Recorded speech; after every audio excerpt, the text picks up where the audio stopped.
बहुत धन्यवाद। आपके प्यार वेलकम। के और आपके रिस्पेक्ट के लिए बहुत बहुत धन्यवाद। आज बस वो थोड़ा सा सर ने टाइम मैम ने टाइम दिया था और टाइम लिया है बिल्कुल इम्पोर्टेंटली।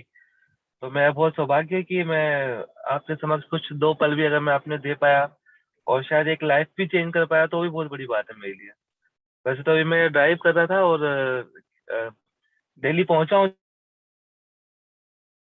कमिटमेंट इज कमिटमेंट, इस बिजनेस के अंदर कमिटमेंट बहुत इंपॉर्टेंट है। तो good morning all of you. नाम अमित चौहान है, बाय प्रोफेशन से मैं इंजीनियर हूँ। दिल्ली मेट्रो में पिछले 13 साल से वर्क कर रहा हूँ। अच्छी पोस्ट है, अच्छी सैलरी है। 90,000 के आसपास सैलरी है ऑलरेडी, मैं यहाँ पे ऑलरेडी। और इस बिजनेस को भी बहुत शिद्दत के साथ में कर रहा हूँ। अभी एमपी गया था, एमपी जाके बिजनेस बिल्ड करने गया हुआ था एमपी।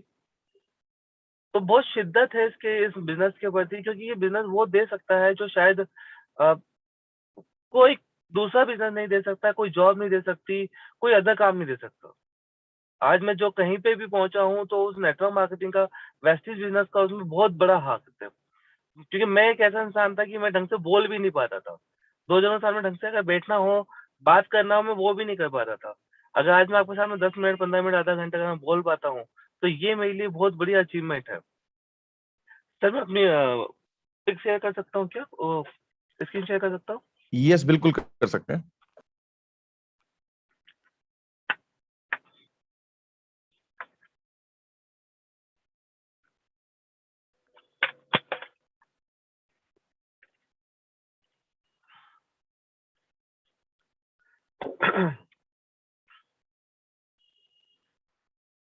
Thank you. तो मैं अपनी जर्नी की तरफ लेके जाता हूँ एक पीपीटी के माध्यम से। शायद आप उससे बहुत अच्छे से रूबरू हो पाएंगे। तो this is my success story. Amit ji, अगर हो सके तो इसे हॉरिजॉन्टल कर लीजिए फोन को।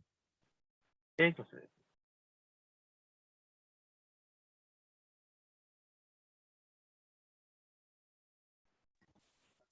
पहले सही था।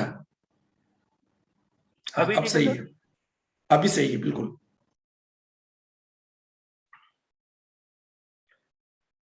तो मेरी स्टोरी स्टार्ट होती है एक इंजीनियर से। एक इंजीनियर था और आज एक एंटरप्रेन्योर बन चुका हूँ। ये सिर्फ देन है वेस्टीज की और मेरे सारे अपलाइन की।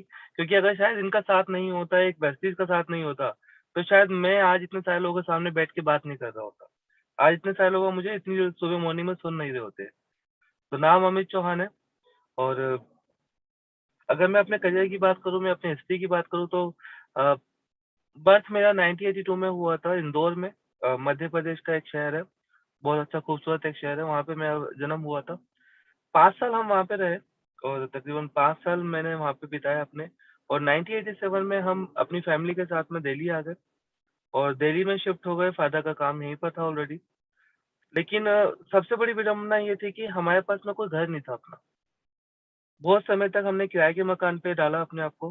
पापा ने बहुत कोशिश भी की उस टाइम पे, लेकिन कहीं ना कहीं से थोड़ा सा जो दिक्कतें आ रही थी बहुत ज्यादा। और लास्ट में हम कई साल बाद में हमने अपना एक मकान लिया। और वो मकान भी ऐसा था कि सिर्फ एक कमरा था वहां पर। और सर पे मतलब एक पक्की छत भी नहीं थी। जिसको बोलते तरपाल एक टाइप से बोलता हूँ मैं। वो एग्जैक्टली डला हुआ था वहां पर। जब बारिश के मौसम हुआ करते थे तो हम सब भाई बहन एक कोने में जाके बैठ जाया करते थे, क्योंकि कभी कहीं से पानी आ रहा है, कभी कहीं से पानी आ रहा है। ये हाल हुआ करता था। हमारा जो नीचे जो मतलब फर्श था वो भी एक पक्का फर्श नहीं था। अ, बारिश के अंदर पूरा कीचड़ हो जाया करता था, मिट्टी मिट्टी हो जाया करता था वहां से। मतलब वो इस टाइप की जीवन जी रहे थे हम उस टाइम पर। और फादर की बात करूँ तो फादर मेरे रेलवे स्टेशन पे कुली थे। बहुत लंबे समय तक उन्होंने वो वहाँ पे जॉब काम किया उन्होंने, और साथ में हमारा परवरिश भी करी हमारे साथ साथ में। और मेरी जो स्कूलिंग हुई है वो गवर्नमेंट स्कूल से हुई है, दिल्ली से ही हुई है। एक सरकारी स्कूल में पढ़ा हूँ मैं, फर्स्ट क्लास से लेकर 12th क्लास तक। 11th 12th मैंने साइंस साइड से करी, क्योंकि बचपन से पता था कि मुझे करना क्या है। जब मैं 5th क्लास में था तब मुझे एग्जैक्टली पता था कि मुझे करना क्या है। मैं एनडीए में जाना चाहता था, पायलट बनना चाहता था। तो मैंने 5वीं क्लास से मैंने सब कुछ सोच रखा था कि मुझे क्या करना है। अगर मुझे एनडीए में जाना है तो 10th में मुझे कौन सा कितने नंबर लाने पड़ेंगे, 11th 12th में मुझे कितना मार्क्स करने पड़ेंगे, साइंस साइड लेनी पड़ेगी, मुझे एग्जैक्टली क्लियर था बिल्कुल भी, और मैं उसी रास्ते पे चल रहा था बिल्कुल भी। 12th पास करी, जैसे-जैसे मैंने सोचा था वो सब चीज़ें मैंने कंप्लीट करी। लेकिन आफ्टर 12th मेरी जो एज थी वो 1 महीना एक्स्ट्रा हो गई, और एनडीए में 1 दिन का भी नहीं लिया जाता है। तो वहाँ पे मेरा एक ड्रीम पूरा फुलफिल नहीं हो पाया। लेकिन सबके पीछे एक वजह होती है, अगर नहीं फुलफिल पाया तो आज मुझे पता चला कि वो क्यों नहीं वजह आपको भी। फिर सोचा कि चलो इंजीनियरिंग करते हैं, लेकिन उस टाइम पे दिल्ली में कोई अच्छे कॉलेज नहीं थे। बड़ी मुश्किल से एक दिल्ली में नंबर आया मेरा, डिप्लोमा में नंबर आया, जबकि मैं इंजीनियरिंग करना चाहता था। इलेक्ट्रिकल इंजीनियरिंग करी मैंने आर्यभट्ट पॉलिटेक्निक से। 2004 में पास आउट हुआ मैं वहाँ से। और उसके बाद में मैंने पढ़ते-पढ़ते और साथ में जॉब भी की मैंने। जॉब करते-करते मैंने बीटेक भी किया। जॉब करता था सुबह से लेके शाम को 6 बजे तक मैं जॉब करता था, और उसके बाद में इवनिंग क्लास के अंदर मैं इंजीनियरिंग करता था। करीब 10-11 बजे मैं घर पे पहुँचता था। उस टाइम पे भी यही रहता था बिल्कुल। फिर फर्स्ट जॉब मेरी जो लगी, ऑन कैंपस सिलेक्शन हुआ था भैल के अंदर, बीएचईएल में जॉब की। लेकिन वो बाहर की जॉब थी, ऑब्वियसली बाहर रहना पड़ता था मुझे, प्रोजेक्ट विंग के अंदर। तो मदर की थोड़ी हेल्थ इश्यू थी, जिसकी वजह से मुझे वापस दिल्ली आना पड़ा, और दिल्ली में मैंने जॉब की बीएसएस राजधानी पावर लिमिटेड में। एज़ ए जेईई मैंने यहाँ पे स्टार्ट किया। 2005 से लेके 2008 तक मैंने यहाँ पे जॉब की, और 5.5 से स्टार्टिंग की थी मैंने अपनी जॉब की। 2008 के बाद में मेरा सिलेक्शन हुआ दिल्ली दिल्ली मेट्रो में। अगस्त 2008 के अंदर मेरा सिलेक्शन हुआ, और उस टाइम पे लगा कि यार अब तो सपने पूरे हो गए।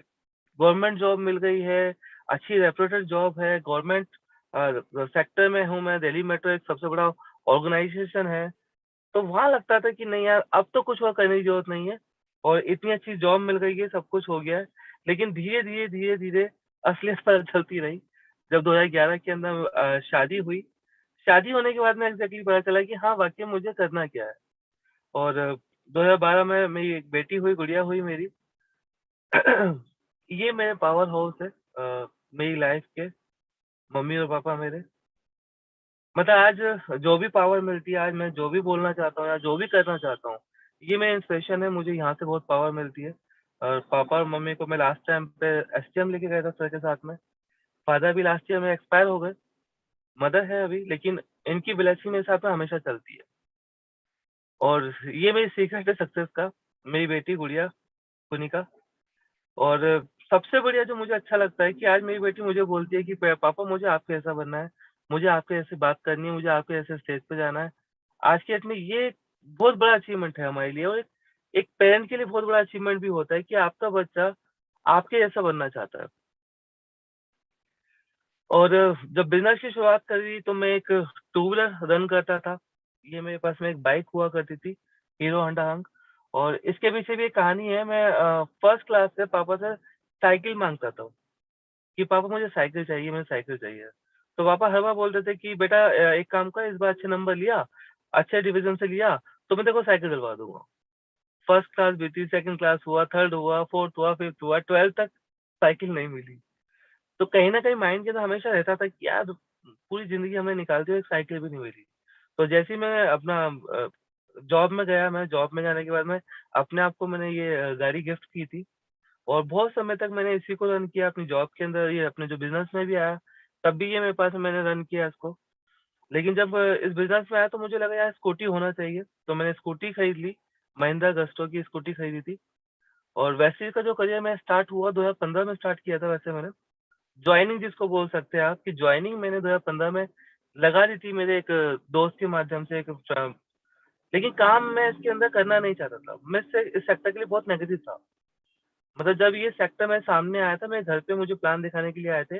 मेरे एक खास मित्र थे वो, और मैंने उनके पेपर फाड़-फोड़ के उनके मुँह पे फेंक के वापस भगा दिया था। मैंने आज तो आ गए, आज के बाद में वहाँ मत जाना इस काम को लेके। इतना सेक्टर के लिए नेगेटिव था सेक्टर के। लेकिन फादर की कंडीशन, कुछ रीज़न हुए, पापा का एक्सीडेंट हुआ, और एक्सीडेंट में सर में चोट लगी। टाँके आए थे, डॉक्टर ने टाँके तो लगा दी, लेकिन अंदर से क्लीनिंग नहीं करी। उसकी वजह से क्या ब्लड क्लॉटिंग हो गई, और एक हाथ और एक पाँव काम करना पापा का बंद हो गया था, पैरालाइज़ हो चुके थे पापा। तो पैरालाइज़ कंडीशन में हम बालाजी एक्शन में मेरी उनका ट्रीटमेंट करवाए थे। तो वहीं पता चला कि पापा की एक आर्टरी भी ब्लॉकेज हो चुकी है, 89% ब्लॉकेज हो गया। तो जब मैं उस अ, हॉस्पिटल से बाहर निकल रहा था, तो वहीं पे सिक्योरिटी गार्ड खड़े हुए थे। वो सिक्योरिटी गार्ड मेरे स्टेशन पे भी सिक्योरिटी गार्ड थे, मैं पहले स्टेशन मैनेजर भी रहा हूँ यहाँ पर दिल्ली मेट्रो में। तो वो सिक्योरिटी गार्ड मेरे स्टेशन पे थे वहाँ पर, और उन्होंने बोला सर आप यहाँ पे कैसे? तो मैंने बोला ऐसे ऐसे पापा को पैरालाइज हो गया है और डॉक्टर ने ऑपरेशन बताया हुआ है हार्ट का। तो उन्होंने मुझे फ्लेक्सी रोल दिया था उस टाइम पर। तो बोला सर ये खिला दो, पापा बिल्कुल ठीक हो जाएंगे। मैं मन ही मन में मतलब हंसा कि यार इतने बड़े बड़े डॉक्टर बैठे हुए हैं यहाँ पर, वो ठीक नहीं कर पा रहे और ये मतलब सिक्योरिटी गार्ड मुझे बोल रहा है कि इससे ठीक हो जाएगा। तो विश्वास करना तो बनता ही नहीं था बिल्कुल भी। तो मैंने ले लिया, लेकिन मैंने यूज नहीं किया। 2-3 दिन बाद मुझे फिर से मुझे मिले वो, बोले सर आपने वो यूज किया? मैंने नहीं यार, मैंने तो यूज नहीं किया। तो बोला सर मुझे पता है आप पढ़े लिखे हो, आप इंजीनियर हो, आप इन चीज़ों पे विश्वास नहीं करोगे। आप एक काम करो, गूगल पे सर्च कर लो, नेट पे सर्च कर लो। मैं 100% बोल रहा हूँ पापा आपके ठीक हो जाएँगे। तो मैं बोला ठीक है, मैं देख लेता हूँ एक बार। मैंने गूगल पे सर्च किया, रिव्यू पढ़े मैंने इसके बहुत सारी चीज़ों की चीज़ें। मैं देखा कोई साइड इफेक्ट नहीं है, देना स्टार्ट करता हूँ। तकरीबन 25 से 26 दिन हुए थे, पापा का पैरालाइज़ ठीक हो गया बिल्कुल, और जो 89% ग्लूकोज़ था वो 15% पे आ गया। तो तब थोड़ा समझ में आया, लेकिन फिर भी बोलते हैं ना कि जो पढ़े लिखे लोग होते हैं तो वो जल्दी से विश्वास नहीं करते। तो मैंने बोला क्या पता है इत्तेफाकन हो गया हो। तो हमारे पड़ोस में एक अंकल थे, उनको हमारे 3 जगह ब्लोकेज था, मैंने उनको दिया, वो क्लियर हुआ। और फिर भी मैंने करीब 1 साल तक, 1.5 साल तक मैंने यहाँ पे काम नहीं किया। स्टार्टिंग में डॉक्टर खेल रहा था कि हाँ, इसको ये बीमारी है, उसको ये बीमारी है और ये ठीक कर देंगे, वो ठीक कर देंगे। यही चल रहा था, बिज़नेस को सीरियसली सीख नहीं रहा था। लेकिन फाइनली मुझे मोइन खान सर से मिलने का मौका मिला। तकरीबन 1.5 साल बाद में मोइन खान सर से मिलने का मौका मिला, और देखा मैंने, जब मैंने स्टार्ट किया था तब उनको 92,000 का चेक था, और करीब 1 साल बाद में उनका चेक करीब पौने 2 लाख पहुँच गया था। तो तब थोड़ा-सा दिमाग में क्लिक हुआ कि यार मैं इंजीनियर हूँ, इतना पढ़ा-लिखा हूँ, इतनी अच्छी जॉब पर हूँ, तब भी मेरी सैलरी 1 लाख नहीं है, और ये एक अनपढ़ इंसान पौने 2 लाख रुपए कमा रहा है। कुछ तो इसके अंदर है जो मुझे समझ में नहीं आ रहा। कुछ तो बात है जो मैं यहाँ पे क्लिक नहीं कर पा रहा हूँ। क्योंकि आज भी जो है भारत के अंदर, अपने देश के अंदर जो नेटवर्क मार्केटिंग को लेके जो एजुकेशन है, 0.1% भी नहीं है। लोगों को एग्ज़ैक्टली पता ही नहीं है कि नेटवर्क मार्केटिंग होता क्या है। 99% लोगों को यही लगता है, आप किसी के पास भी जाते होंगे तो वो यही सोचते हैं कि यार ये चेन सिस्टम है, मेंबर बनने का सिस्टम है, सामान बेचने का सिस्टम है। लेकिन नेटवर्क मार्केटिंग एग्ज़ैक्टली क्या है, 99% लोगों को पता ही नहीं है। तो मैं भी उन्हीं में से था। बट मैंने इसकी एजुकेशन करी, मैंने इसके ऊपर पढ़ाई करी थोड़ी-सी अच्छे से, कि वाक़ई में ये बिज़नेस है भी और इतना अच्छा पैसा दे सकता है कि नहीं दे सकता। बहुत टाइम तक पढ़ाई करता रहा मैं इसके बारे में, और फाइनली मैंने 2016 के अंदर बिज़नेस स्टार्ट किया। स्टार्टिंग में बहुत सीरियस नहीं था, काम करना स्टार्ट किया, और मैं थैंक्स करता हूँ राम सर का, जो सिक्योरिटी गार्ड थे जिन्होंने मुझे बताया इस बिज़नेस के बारे में, और आज मैं जो भी हूँ मैं उनकी वजह से हूँ। क्योंकि अगर उन्होंने मेरा चुनाव नहीं किया होता, उन्होंने मुझे नहीं बताया होता, तो ना शायद मेरे पापा ठीक हुए होते, और ना शायद मैं इतना टाइम तक आगे बढ़ पाता। तो बहुत-बहुत धन्यवाद कीजिए आप अपने अपलाइन का भी, जिन्होंने यहाँ पे आपको रास्ता दिखाया एटलीस्ट। फिर सीरियसली बिज़नेस स्टार्ट किया 2016 के अंदर। जो फर्स्ट मंथ की मेरी इनकम थी 2015 के अंदर, क्योंकि मैं काम नहीं कर रहा था। इसके पीछे भी बताता हूँ मैं आपको। पहली इनकम मेरी ₹18 थी, दूसरी इनकम 0, तीसरी इनकम फिर 0, चौथी 385, 122, 67, 1167, 373, 897, 1040। तकरीबन साल भर तक मेरी इनकम ₹1000 से ऊपर नहीं हुई। क्यों? क्योंकि यहाँ पे 99% लोग बाग आते हैं और वो अपने दिमाग से इस बिज़नेस को करने की कोशिश करते हैं। वो सिस्टम फ़ॉलो नहीं करते, वो एजुकेशन नहीं लेते इस बिज़नेस की, इसके बारे में सीखना चाहते नहीं है वो लोग। तो मैं भी उनमें से एक था कि मैं क्या करूँगा, मैं तो इंजीनियर हूँ, मैं तो मैनेजर हूँ, और ये काम साबुन तेल का तो है, ऐसे ही कर लूँगा, मुझे बताने में कौन-सी बड़ी बात है। लेकिन 1 साल तक मैं यहाँ पे, 1.5 साल तक मैं फेलियर था इस बिज़नेस में। और थैंक्स करूँगा फिर मैं उसी टाइम पे मोइन सर का, कि उन्होंने एक राह दिखाई, उनके पास गया मैं कि सर बताइए करना कैसे है? तो तब उस टाइम पे 2-3 दिन का प्रोग्राम गया था, जैसे आज परिवर्तन से हम होके आ रहे हैं, 3 दिन के प्रोग्राम के अंदर से। अभी उस टाइम पे विवेक सिद्धार्थ सर का एक प्रोग्राम था, मिलियनेयर माइंड इंटेंसिव। तो हमें पता चला, हम 8% लेवल पे थे उस टाइम पर, कि यार वो एक प्रोग्राम हो रहा है, वहाँ कल चलते हैं। तो हम गए वहाँ से, उसके बाद में फरवरी में वो प्रोग्राम लिया हमने, और मार्च में क्योंकि मैं और मेरा एक जो एक और साथी थे हमारा, हुसैन मेहदी, हम 2 ही जने थे वहाँ पे ये प्रोग्राम लेने के लिए। तो वो प्रोग्राम लिया, और प्रोग्राम लेते साथ ही जो मार्च का चेक था वो 5,634 बना। ये मुझे यहाँ पे क्लिक किया कि यार एजुकेशन तो काम करती है यहाँ पर। मतलब बिना एजुकेशन के यहाँ पे हम सर्वाइव नहीं कर सकते। एजुकेशन बहुत इम्पोर्टेंट है। उसके बाद में मैंने कभी पीछे मुड़ के नहीं देखा। टोटल अगर उस साल की इनकम बात करूँ तो 9,703 रुपए इनकम हुई और टोटल एवरेज इनकम की बात करूँ तो 883 इनकम हुई। अब यहाँ पे एक बहुत समझने वाली बात है क्योंकि 99% जो मौतें होती है, मतलब मैं कहूँगा कि अगर जो बिज़नेस के अंदर लोग क्विट कर जाते हैं, वो इसी टाइम पे करते हैं। स्टार्टिंग में अगर 2-3 महीने तक अगर स इनकम ना आए ना, तो वो उसी टाइम पे क्विट कर जाते हैं। 1 साल तक अगर इनकम ना आए तो क्विट कर जाते हो। और मैं यही बोलूँगा कि आप बने रहिए, एटलीस्ट कम से कम 3 साल बने रहिए, 100% आप भी कहीं न कहीं ना एक अच्छे मुकाम पे पहुँच जाओगे। तो मार्च में हमने फिर फरवरी में यहाँ पे प्रोग्राम लिया, फिर एसटीएम में जाने का मौका मिला और वहाँ पे जैसे आज सर मुझे मॉर्निंग में सेशन करवाए थे, वहाँ पे लिखवाए थे, विजुअलाइज़ कराए थे कि आप विजुअलाइज़ करो कि आप 1 लाख कमा सकते हो, 2 लाख कमा सकते हो। तो उस टाइम तक मैंने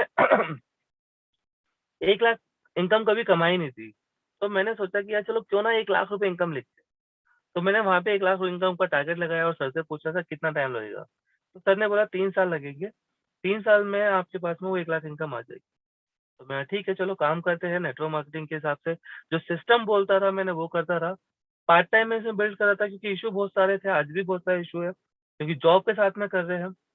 तो जॉब के साथ में करना बहुत ईज़ी है अगर आप सिस्टम फ़ॉलो करो तो। अगर आप अपना सिस्टम फ़ॉलो करोगे तो नहीं बढ़ पाओगे। तो सेकंड ईयर की मेरी जो इनकम टोटल हुई फर्स्ट ईयर की इनकम 9,703 थी और सेकंड ईयर में सीधी पहुंची 1,23,632 रुपए। ऑन एवरेज इनकम 12,992 रुपए और मेरे हिसाब से आज एक छोटी-मोटी जॉब भी इतने की नहीं मिल रही है नॉर्मली लोगों को। नेक्स्ट ईयर मेरी इनकम जो रही 2,66,334 तकरीबन डबल का मैंने यहाँ पे हाइक लिया और यहाँ पे मुझे समझ में आया कि गवर्नमेंट जॉब में होने के बावजूद भी मेरी सैलरी जो है वो इतने हाइक तरीके से नहीं बढ़ रही है। लेकिन यहाँ पे 9,000 से लेके 1,22,000 बढ़ा और एक 22 से बढ़ा एक 266 बढ़ा और यहाँ पे मुझे समझ में आया 2017 के अंदर जब एक्सीडेंट हुआ, बहुत सारे लोग जॉब करते हैं यहाँ पे वो मुझसे रिलेट कर पाएँगे। एक्सीडेंट हुआ और एक्सीडेंट होने के बाद में 3 महीने तक मैं ऑफ़िस नहीं जा पाया था। मार्च 2017 की बात है ये। सैलरी आना बंद हो गई थी ऑफ़िस से उस टाइम पे और आपको भी पता है कि अगर आप एक बीमार हो या आपकी हेल्थ कंडीशन ठीक नहीं हो तो उस टाइम पे पैसे की ज़रूरत ज़्यादा होती है। लेकिन उस टाइम पे सैलरी नहीं आ रही थी कुछ इश्यू की वजह से। वेस्टेज से मुझे उस टाइम पे 10 से 12,000 रुपए 15,000 रुपए मुझे आ रहे थे। वो हर महीने बेड पे पड़े-पड़े आ रहे थे। तब समझ में आया कि बिज़नेस को करना क्यों है, क्या इम्पोर्टेंट है और वहाँ से मैंने पीछे मुड़ के नहीं देखा। फिर काम करता रहा, अगले साल की जो इनकम रही टोटल 7,02,555 रही। ऑन एवरेज इनकम 58,000 रुपए के आस-पास रही। फिफ्थ ईयर की लास्ट इनकम में मेरी रही 10,51,956 रुपए और ऑन एवरेज इनकम 87,663 रुपए रही। फर्स्ट इनकम मेरी 18 रुपए थी और जो मेरी हाईएस्ट इनकम यहाँ से रही है, मंथली इनकम 1,69,589 थी। तकरीबन 1.5 लाख रुपए के आसपास यहाँ पे मंथली मैंने कमाया है और आज भी मेरी जॉब के अंदर 1 लाख रुपए सैलरी नहीं पहुँच पाई है। आज भी 95,000 के आसपास सैलरी है।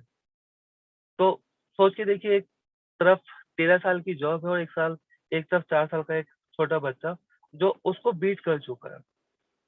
बहुत जल्दी 5 लाख रुपए की इनकम पे कुछ पहुँचने वाला हूँ और उसके बाद में मैं अपनी गवर्नमेंट जॉब छोड़ दूँगा। फुल टाइम मैं वेस्टेज करूँगा। 100% इसी के ऊपर ध्यान देना मुझे। और सबसे बड़ी बात है ये पार्ट टाइम इनकम है।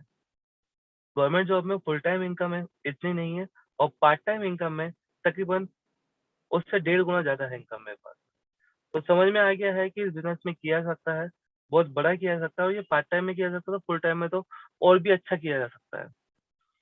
और अचीवमेंट की बात करूँ तो i20 टॉप मॉडल मैं इसमें रन कर रहा हूँ, अभी उसी में बैठा हुआ हूँ मैं। यहाँ से 2017-18 में मैंने यहाँ पे ये लिया था और अभी एक नई कार और लेने वाला हूँ, एसयूवी लेने वाला हूँ, यहाँ से बहुत जल्दी अपनी कार को अपग्रेड करने वाला हूँ। और मान-सम्मान की बात करूँ तो मुझे मतलब मैं ऐसा इंसान था कि 2 जनों के सामने ढंग से बैठ के बात नहीं कर सकता था। मैं बोल नहीं पा रहा था। मैं जब पहली बार स्टेज पे गया था तो मैं अपना नाम तक ढंग से नहीं बोल पाया था। मैंने बोला था कि मैं दिल्ली मेट्रो और मैं अमित चौहान में काम करता हूँ। अब सोचिए एक इंसान जो इतना भी नहीं बोल पा रहा और उसने आज 18,000 लोगों की टीम बना दी, ये बहुत बड़ा अचीवमेंट है मेरे लिए। और आज जहाँ जाते हैं वहाँ मान-सम्मान होता है। मैं लास्ट टाइम पे भी लखनऊ गया था। ये वहाँ पे साइंटिस्ट है खुर्शीद जी और दोनों सेक्शन इंजीनियर दिल्ली गवर्नमेंट में रेलवे में।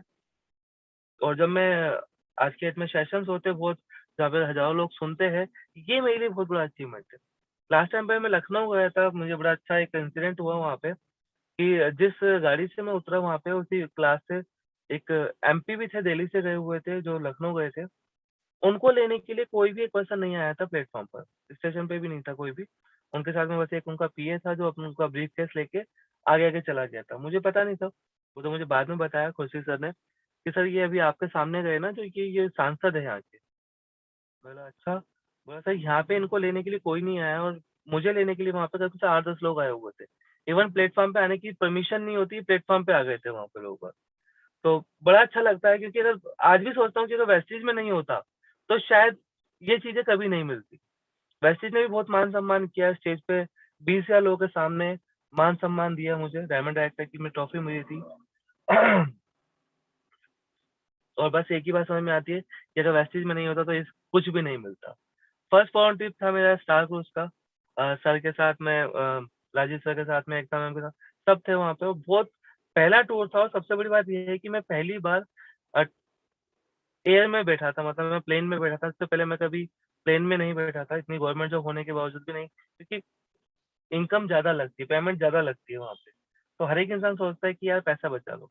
हमें गवर्नमेंट की तरफ से हमें एलटीसी भी मिलता है, विदेश घूम मतलब दिल्ली इंडिया में घूमने के लिए, लेकिन सिर्फ़ आने-जाने का किराया मिलता है, बाकी कुछ नहीं मिलता।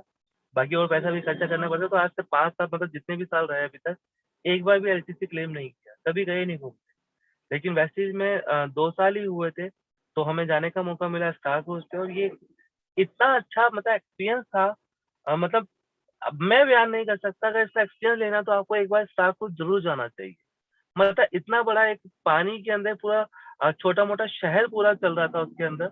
एक जगह से दूसरी जगह जाने के लिए भी बड़ा टाइम लग जाया करता था और वहाँ पे जो मैनेजमेंट थी, गौतम वाली सर, तन्वर सर, दीपक सर, मतलब इस टाइप से थे हमारे साथ में जैसे एक फ्रेंड होता है, एक दोस्त होता है हमारे साथ। मतलब लग ही नहीं रहा था कि भाई ये मैनेजमेंट है। मतलब इस टाइप से बातें कर रहे थे, इस टाइप से हमारे साथ में घूम रहे थे वहाँ पे कि बड़ा अच्छा लगा था कि यार वाक़ई में सैल्यूट करना चाहिए। ऐसी मैनेजमेंट किसी और कंपनी में नहीं है। मैं 100% मैं दावा कर सकता हूँ, ऐसी मैनेजमेंट कहीं और मिल भी नहीं सकती। और ऑब्वियसली विवेक सर का बहुत शुक्रिया करता हूँ, वहाँ में मुझे पहली बार मिला मैं सर से और पहली बार सर के साथ में बातचीत हुई, उसके बाद में सर के एजुकेशन सिस्टम का पार्ट भी बने हम उसके बाद में। और ये हमारे टर्मिनल 3 से जो हम जा रहे थे, ये डेक पर है वहाँ पे, सर को याद होगा। ये गाला नाइट थी, मतलब ज़बरदस्त नाइट थी वहाँ पे, डीजे पार्टी और सारी चीज़ें हो रही थी वहाँ पर।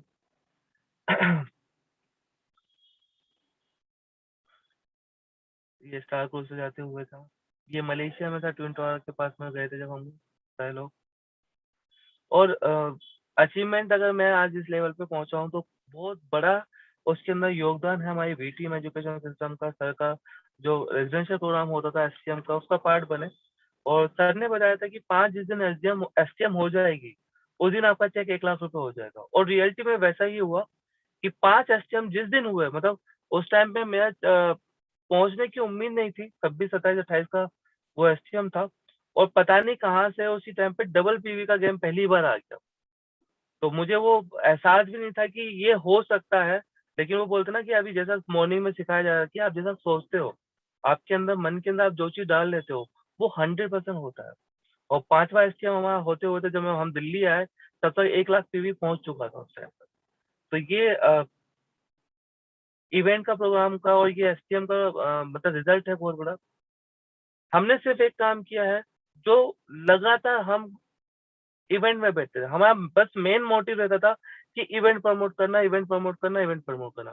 हमें आता था या नहीं आता था लेकिन हम इवेंट में ज़रूर बैठते। और मैं बहुत-बहुत थैंक्स करता हूँ मोइन सर का, संतोष सर का, जिन्होंने पल-पल मुझे साथ दिया, मेरा गाइडेंस करी हमें हमेशा और सिखाया हमें कि कैसे आगे बढ़ना है, क्या करना है। आज भी सिखाते रहते हैं।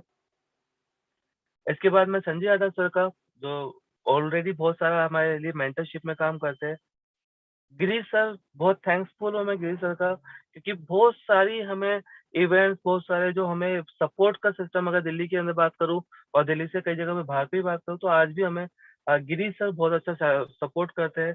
राजेश सर, एकता मैम, बहुत सारा सपोर्ट, मतलब मैं ये कह नहीं सकता कि हमें लगता ही नहीं है कि हम इतने डाउन के अंदर हैं।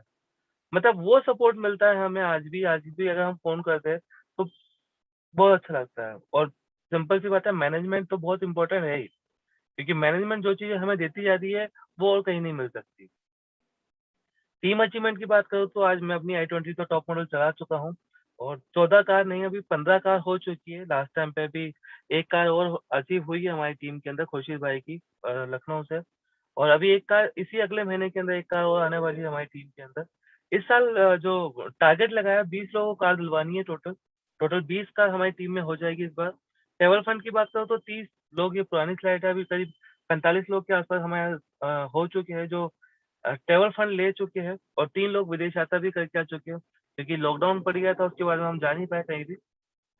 और टीम की इनकम की बात करूँ तो आज टीम के अंदर बहुत सारे लोग ऐसे हैं जो 10,000 रुपए से लेके 1,47,000 रुपए महीने का कमाते हैं। तो ये मेरे लिए बहुत बड़ा अचीवमेंट है, क्योंकि जॉब के अंदर शायद मैं किसी को भी 1 रुपए की सैलरी नहीं दे सकता था। लेकिन आज यहाँ पे कई सारे लोगों के घर में जब पैसा जाता है, गाड़ी गई है, तो ये बहुत बड़ा अचीवमेंट है, क्योंकि मैं और कहीं नहीं कर सकता था ये।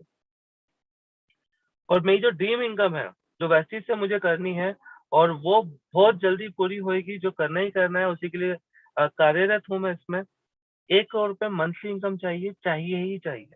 किसी भी कीमत में चाहिए ही चाहिए। जब 1 लाख रुपए इनकम का टारगेट लगाया था तब भी यही जिद थी, और 1 करोड़ रुपए इनकम की टारगेट लगाया तब भी यही जिद है।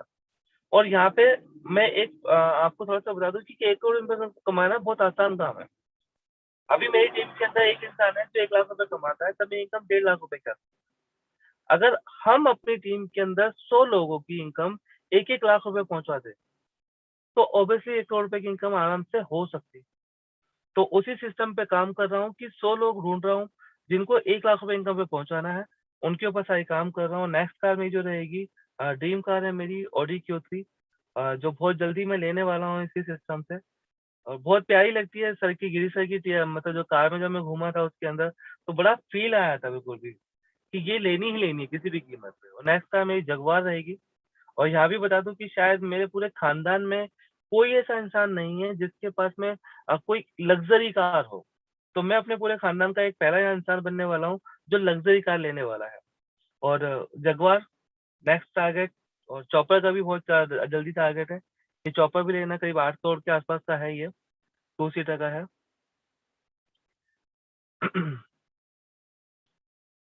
और ये सीक्रेट है सक्सेस का, लगातार रेजिडेंशियल प्रोग्राम किए हमने टीम के साथ में। पहले स्टार्टिंग में हम अकेले गए थे, उसके बाद में टीम बढ़ती गई, और ज़्यादा लोग बाग जाते रहे हम।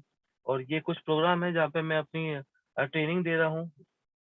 विवेक सक्सेना सर का बहुत ही मतलब दिल से थैंक्स है, क्योंकि आज सर का अगर एजुकेशन सिस्टम नहीं होता, तो शायद हम यहाँ पे नहीं होते। संजय यादव सर का बहुत-बहुत थैंक्स टू, क्योंकि ज़ूम के माध्यम से जो हमारी टीम को बचाया, उन्होंने टीम के अंदर इतना सपोर्ट किया, आज भी सपोर्ट करते हैं सर। तो बहुत-बहुत थैंक्स टू सर का। और गिरी सर, नो डाउट, क्योंकि हमारे मेंटर हैं, हमारे मतलब मैं बयान नहीं कर सकता सर के लिए कि सर किस लेवल पे जाके हमको सपोर्ट करते हैं। तो बहुत-बहुत धन्यवाद सर का। और सबसे इम्पोर्टेंट जो जैसे मैं आज बताना चाहूँगा, क्योंकि हर एक इंसान यहाँ पे कहीं न कहीं जॉब कर रहा है, और सभी लोग अब सोचते हैं कि यार जॉब के साथ में करना बहुत मुश्किल है, बहुत आसान नहीं होगा। मैं बोल रहा हूँ बहुत आसान है। सिर्फ एक काम करना है आपको, कंटीन्यूअस एफर्ट। आप अपने साथ में, अपनी टीम के साथ में कंटीन्यूअस एफर्ट कीजिए। यही आपको इस बिज़नेस में आगे ले जाएगा। आपके अपलाइन जो भी इवेंट्स करते हैं, उसका पार्ट बनना स्टार्ट करिए, और वो अपनी टीम को उस इवेंट्स का पार्ट बनाना स्टार्ट करिए। यही एक की है जो सक्सेस की है, जो आपको इस बिज़नेस में आगे लेके जाएगा। जब तक हम अपना दिमाग लगाएँगे, जब तक हम अपने चीज़ें लगाएँगे, तब तक चीज़ें पूरी नहीं होएगी। और जो मैं एक्टिविटी की बात करूँ, तो मेरा ये 5 सिद्धांत है, जो मैं किसी भी कीमत पे फ़ॉलो करता हूँ, किसी भी कीमत पे फ़ॉलो करता हूँ। चाहे बारिश हो, आँधी हो, तूफ़ान हो, कुछ भी हो। मेरी बिलिंग हर मतलब फर्स्ट डे में बिलिंग हो जाती है, 100% होती है। पहले 100 पीवी होती थी, अब 117 पीवी है, तो आज भी 117 पीवी से ज़्यादा ही होगा, कम नहीं होगा किसी भी कीमत पे। और फर्स्ट डे में बिलिंग करवा लेता हूँ। और अगर आपको कामयाब होना है, तो ये काम आपको भी करने पड़ेंगे। पार्ट टाइम में 1 प्लान पर डे दिया जा सकता है, आराम से दिया जा सकता है। क्योंकि मैंने करके देखा है, मुझे पता है आराम से हो सकता है। 1 प्लान पर डे आप किए बिना घर में मत घुसो। अगर आपको यहाँ पे आने वाले टाइम पे 1 लाख 1.5 लाख रुपए की इनकम पे पहुँचना है, तो ये काम आपको करने पड़ेंगे। और 100% हो सकता है, कोई मुश्किल काम नहीं है। 1 हफ्ते में 1 सीएनटी ले लीजिए, सिर्फ 1 सीएनटी। जो भी अपलाइन आपके सीएनटी कर रहे हैं, कहीं पे भी सीएनटी कर रहे हैं, उस सीएनटी का पार्ट बनिए और अपनी टीम को उस सीएनटी का पार्ट बनाइए। बहुत इंपॉर्टेंट है, क्योंकि देखिए मैं 2 साल से, आपको पता ही है, 1.5 साल से अभी लास्ट टाइम पे हमको इवेंट नहीं मिले और कई लोगों के बिजनेस डाउन हो गए। इवेंट इस बिजनेस की बैकबोन है। जो इंसान इवेंट को मिस करता है, चाहे वो जूम पे हो रहे हैं, चाहे वो फिजिकल हो रहे हो, आजकल तो फिजिकल भी स्टार्ट हो चुके हैं, मिस मत कीजिए, बिल्कुल भी मिस मत कीजिए, क्योंकि यही एक रास्ता है जिससे आपको आगे बढ़ाएंगे। और एक बड़ी ट्रेनिंग आप पर मंथ लीजिए, जैसे सक्सेस सेमिनार हो गया, एलडीपी हो गया, आपका कोई भी जो बड़ा सेमिनार आपका हो रहा है, वो जरूर अटेंड कीजिए अपनी टीम के साथ। और एक रेजिडेंशियल प्रोग्राम हर 3 महीने के अंदर, एक रेजिडेंशियल प्रोग्राम आपको करना ही चाहिए किसी के साथ। क्योंकि हम जब काम करते हैं तो हमारे साथ में बहुत सारी नेगेटिविटी आती है, बहुत सारे चैलेंजेस आते हैं, तो उसको जब खत्म करना होता है तो उसके लिए ट्रेनिंग मीटिंग बहुत इंपॉर्टेंट होती है। याद रखिए, जब भी आपके माइंड में कुछ नेगेटिविटी आ रही है, माइंड के अंदर कुछ अच्छा नहीं हो रहा है, तो याद कीजिए, हमेशा ये सोच लीजिए कि एक किताब और एक ट्रेनिंग आपका इंतजार कर। जब भी बिल्कुल डिप्रेस फील हो, तो किसी ना किसी ट्रेनिंग के अंदर पहुंच जाएगी, किसी ना किसी ट्रेनिंग में पहुंच जाएगी। जब भी डाउन फील कर रहे हो, किसी ना किसी बुक का सहारा लीजिए, क्योंकि जब भी आप डाउन जाते हो, तो एक किताब और एक ट्रेनिंग आपका इंतजार कर रही है। आपको अपने आप को वहां तक पहुंचाना है। अगर ये पहुंचाने में सफल हुए, तो 100% आप भी उस पोजीशन पे पहुंचेंगे जहां भी आज हमारे अपलाइन है, हम हैं, हम सब वहां पे पहुंच सकते हैं। और थैंक्स करूंगा वेस्टीज का, मैनेजमेंट का, मेरे अपलाइन का, सभी टीम मेंबर्स का, मेरी टीम मैट है, जितने भी लवली टीम है बहुत सारी, उन सबका थैंक्स करूंगा कि एक नॉर्मल इंसान से एक एक्स्ट्रा ऑर्डिनरी बनाने के लिए। Thanks, thanks sir. और यही कहूंगा कि जो भी इवेंट्स हो रहे हैं, उस इवेंट का जरूर पार्ट बनिए, अपनी टीम को सपोर्ट कीजिए, और जितना ज्यादा सपोर्ट कर सकते हैं, जितना सपोर्ट करेंगे आप, उतना ज्यादा आगे बढ़ेंगे। और इम्पोर्टेंट एक चीज ये है कि जैसे मॉर्निंग मेडिटेशन में भी बताया जा रहा है कि एक अच्छा इंसान बन जाइए। अगर आप अच्छा इंसान बन गए, तो ये सारी चीजें अपने आप ही ऑटोमेटिक मोड में होने लग जाएगी आपको। तो थैंक्स करूंगा सर, थैंक यू, बहुत बहुत धन्यवाद। Thank you sir, hand over to Rajiv sir. Rajiv sir हैं? Thank you so I much think Amit ji. जी जी अच्छा। बिल्कुल हूं मैं। जी बहुत ही शानदार स्टोरी सर, बहुत ही शानदार, बहुत ही इंस्पायरिंग। और एक चीज जो मुझे बहुत इंस्पायर करी कि जब तक आपको भरोसा नहीं था और जब हुआ तो फिर पूरे सिस्टम से हुआ और आपने पूरा जांच परख के सारी चीजों को शुरू किया। ग्रेट। बिल्कुल। और इस बिजनेस के जरिए हम अपनी लाइफ तो बदलते ही हैं, साथ ही साथ और बहुत सारी लाइफ के बदलाव का कारण बनते हैं। So thank you so much Amit ji, अपने एक्सपीरियंस सुबह शेयर करने के लिए, बहुत सारे लोगों की लाइफ ट्रांसफॉर्म करने के लिए, और बाकी लोगों की शेयरिंग के लिए मैं माइक